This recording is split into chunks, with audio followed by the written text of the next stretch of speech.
गरुड़ पुराण अध्याय 4। गरुड़ जी ने श्री विष्णु जी से कहा कि हे केशव, किन पापों के कारण पापी मनुष्य यमलोक के महामार्ग में जाते हैं और किन पापों से वे वैतरणी नदी में गिरते हैं। यहाँ किन पापों के कारण नरक में जाते हैं, कृपा करके यहाँ मुझे बतलाइए। भगवान बोलते हैं, हे गरुड़, सदा पाप कर्मों में लगे हुए शुभ कर्म से विमुख प्राणी एक नरक से दूसरे नरक को जाते हैं। वो एक दुख के बाद दूसरे दुख को तथा एक भय के बाद दूसरे भय को प्राप्त होते हैं। धार्मिक जन धर्म पुराजपुर में 3 दिशाएं स्थित है और उनके 3 द्वार है, और पापी पुरुष दक्षिण द्वार से उस मार्ग में अपने कर्मों का फल भुगतने के लिए जो है नरक में जाते हैं। इसी महादुखदायी दक्षिण मार्ग में वैतरणी नदी पड़ती है। उसमें जो पापी पुरुष जाते हैं उन्हें मैं तुम्हें बताता हूँ। जो ब्राह्मणों की हत्या करने वाले, सुरापान करने वाले, गोघाती, बाल हत्यारे, स्त्री की हत्या करने वाले, गर्भपात करने वाले और गुप्त रोग से पाप करने वाले हैं।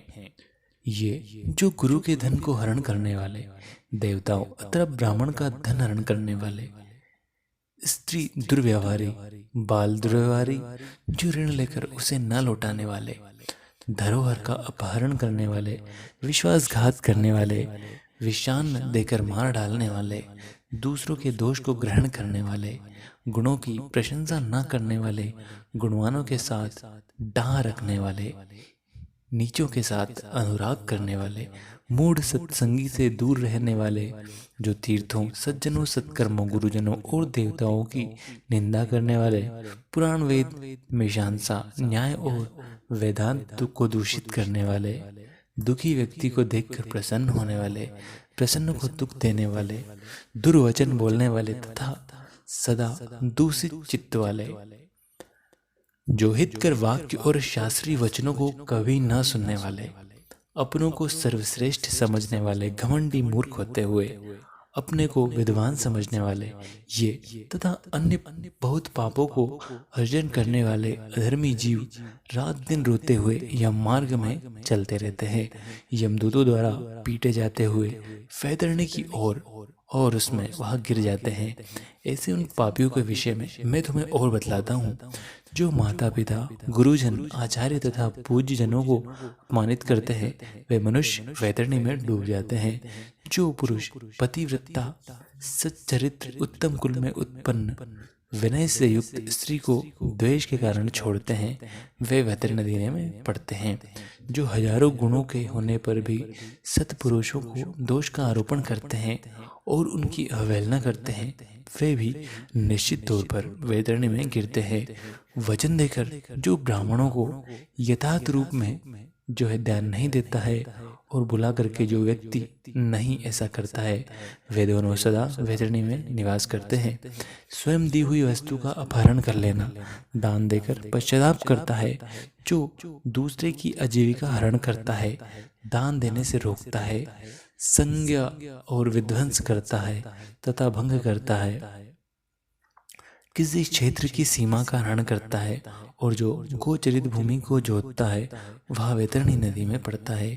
ब्राह्मण को होकर रस विक्रय करने वाला, वृष लीलापति, शूद्र शस्त्री का ब्राह्मण और वेद प्रतिपादित यज्ञ के अतिरिक्त अपने लिए पशुओं की हत्या करने वाला, ब्रह्म कर्म से शुद्ध, मांस भोगी, मद्य पीने वाला, उच्छृंखल स्वभाव वाला, शास्त्र के अध्ययन से रहित, वेद पढ़ने वाला शूद्र और कपिला का दूध पीने वाला शूद्र, यज्ञों विधि धारण करने वाला शूद्र, ब्राह्मण पति बनने वाला शूद्र और राजमहिषी के साथ व्यभिचार करने वाला, पराई स्त्री का अपहरण करने वाला, कन्या के साथ कामाचार की इच्छा रखने वाला तथा जो सात्विकता नष्ट करने वाला, और ये सभी इसी प्रकार और बहुत सी निषिद्धाचरण करने में उत्सुक तथा शास्त्र विहित कर्मों को त्यागने वाला मूढ़जन वैतरणी में गिरते हैं।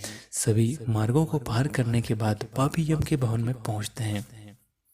और पुनः यम की आज्ञा से आकर उन्हें वैतरणी नदी में फेंक दिया जाता है। हे खगराज, यह वैतरणी नदी सभी प्रमुख नरकों में सर्वाधिक कष्टप्रद कहलाती है। इसलिए यमदूत पापियों को उस वैतरणी नदी में फेंक देते हैं, जिसमें अपने जीवन काल में कृष्ण को का दान नहीं दिया, अथवा मृत्यु के पश्चात जिसके उद्देश्य से बांधुओं द्वारा गो नहीं दी गई, तथा जिसके अपनी ऊर्ध्वदेही क्रिया नहीं कर ली, या जिसके उद्देश्य से ऊर्ध्वदेही क्रिया नहीं की गई, वे वैतरणी में महान दुख को भोग कर जो है तटस्थली शाल्म की वृक्ष को जाते हैं, जो झूठी गवाही देते हैं और धर्म पालन का ढोंग करने वाले, छल से धन का अर्जन करने वाले, चोरी द्वारा आजीविका चलाने वाले, अत्यधिक वृक्षों को काटने वाले और वन वाटिका को नष्ट करने वाले, व्रत और तीर्थ का परित्याग करने वाले, विधवा के शील को नष्ट करने वाले, जो स्त्री अपने पति को दोष लगाकर पुरुष में आसक्त होने वाली है, ये सभी और इस प्रकार के अन्य पापी शाल्म की वृक्ष द्वारा बहुत प्रताड़ना जो है भोगते हैं। पीटने से नीचे गिरते हुए उन पापियों को यमदूत नरक में फेंक देते हैं। उन नरकों में जो पापी गिरते हैं उनके विषय में मैं तुम्हें और विस्तार में बताता हूँ। हे पक्षीराज, नास्तिक, मर्यादा का उल्लंघन करने वाले, कंजूस विषयों में डूबे रहने वाले, दम्भी तथा कृतज्ञ मनुष्य निश्चय ही नरकों में गिरते हैं।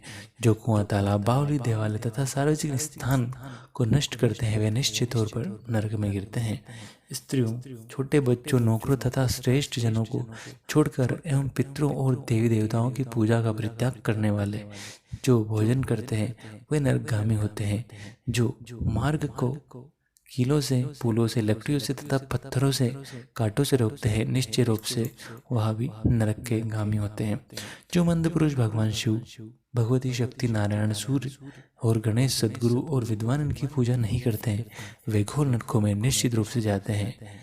दासी को अपनी शैया पर आरोपित करने से ब्राह्मण अधोगति प्राप्त होता है, और शूद्र में संतान उत्पन्न करने वाला वह ब्राह्मण व्यक्ति ब्रह्मांड से च्युत हो जाता है, और वह ब्रह्मधाम को भी नमस्कार योग्य नहीं होता है। जो मूर्ख ऐसे ब्राह्मण की पूजा करते हैं, वे नरकगामी होते हैं। दूसरा, लोक में प्रसन्न होने वाले मनुष्य के ब्राह्मणों की कला और गौओं की लड़ाई नहीं रुकवाते हैं, अथवा उसका समर्थन करते हैं, बढ़ावा देते हैं, वे अवश्य ही नरक को जाते हैं। जिसका कोई दूसरा शरण नहीं है, ऐसी पति प्राणा स्त्री को ऋतुकालीन और द्वेषवश अपेक्षा करने वाले निश्चित रूप से नरकगामी होते हैं। जो कामांध पुरुष रजस्वला स्त्री से गमन करते हैं, अथवा पर्व के दिनों में, अमावस्या, पूर्णिमा आदि में, जल में दिनों में तथा श्राद्ध के दिन में कामुक होकर स्त्री संग करते हैं, वे नरकगामी होते हैं। जो अपने शरीर के मल को आग, जल, उपवन मार्ग अथवा गौशाला में फेंकते हैं, वे निश्चित रूप से नरक में जाते हैं। जो हथियार बनवाने वाले, बाण और धनुष का निर्माण करने वाले तथा विक्रय करने वाले, वे नरकगामी होते हैं। चमड़ा बेचने वाले, वैश्य, केस का विक्रय करने वाले, स्त्रियां तथा विषय का विक्रय करने वाले, ये सभी नरक में जाते हैं। जो अनाथ के ऊपर कृपा नहीं करते हैं, सत्पुरुषों को द्वेष करते हैं और निरपराध को दंड देते हैं, वे नरकगामी होते हैं।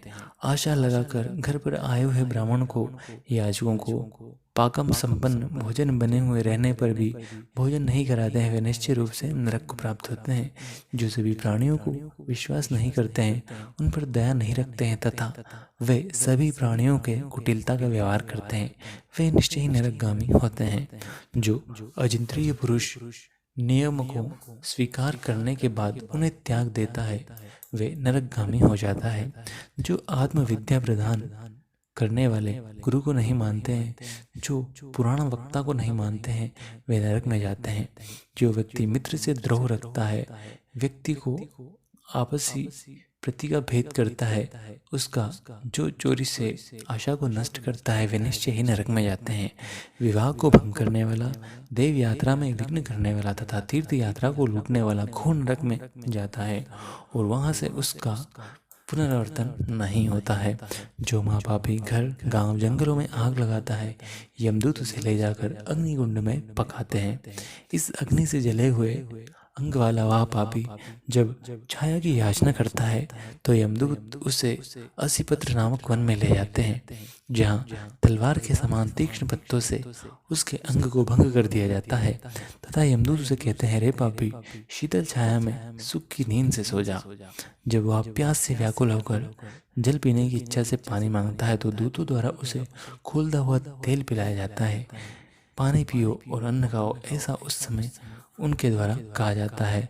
उस अति उष्ण तेल के पीते ही उनकी आंतें जल जाती है और वे गिर पड़ते हैं, जिसके प्रकार पुनः उठकर अत्यंत दीन की भांति प्रलाप करते हैं। विवश होकर ऊर्ध्व श्वास लेते हुए कुछ कहने में भी असमर्थ होते हैं। हे दाक्ष, इस प्रकार की पापियों की बहुत सी यातनाएं बताई गई है। विस्तार पूर्वक इन्हें कहने की क्या आवश्यकता है। इसके संबंधों में सभी शास्त्रों में कहा गया है। इस प्रकार हजारों नर नारी नर की यातनाओं को भोगते हुए प्रलय पर्यंत घोर नरकों में पकते रहते हैं। उस पाप का अक्षय फल भोग कर पुनः वहीं पैदा होते हैं और यम की आज्ञा से पृथ्वी पर आकर स्थावर आदि योनियों को प्राप्त करते हैं। वृक्ष, गुल्म, लता, वल्ला, गिरी तथा तृण आदि ये स्थावर योनियां कही गई है। ये अत्यंत मोहत से आवृत है। कीट, पशु, पक्षी, जलचर तथा देव, इन योनियों को मिलाकर 84 लाख योनियां कही गई है। सभी योनियों में घूमते हुए जीव मनुष्य योनि को प्राप्त करता है और मनुष्य योनि में भी नरक से आए व्यक्ति चंडाल के घर में जन्म लेते हैं तथा उन्हें कुष्ठ आदि पाप चिन्हों से बहुत दुख रहते हैं। किसी को गलित कुष्ठ हो जाता है और जन्म से अंधे होते हैं और कोई महारोग से व्यतीत होते हैं। इस प्रकार पुरुष और स्त्री में पाप के चिन्ह दिखाई पड़ते हैं। इस प्रकार 14वां अध्याय समाप्त होता है।